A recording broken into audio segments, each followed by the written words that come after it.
worth it na itong pang-workout na outfit na to. 400 plus lang siya. Naka-sale as of filming. Tignan nyo, kasi super breathable niya. Tapos yung shorts niya, meron na siyang pang-inner na ganyan. And meron din ganito.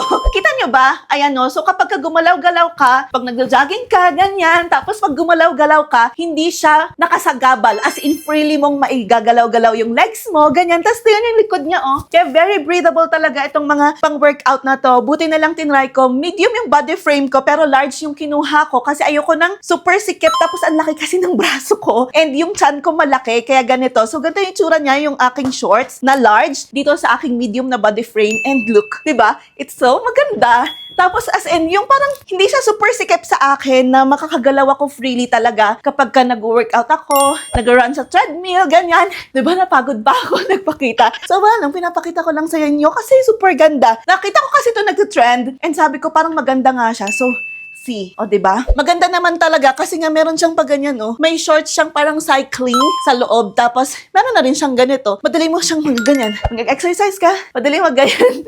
Diba?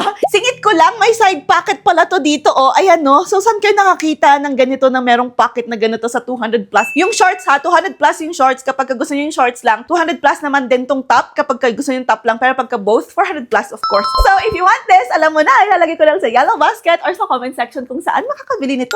Bye!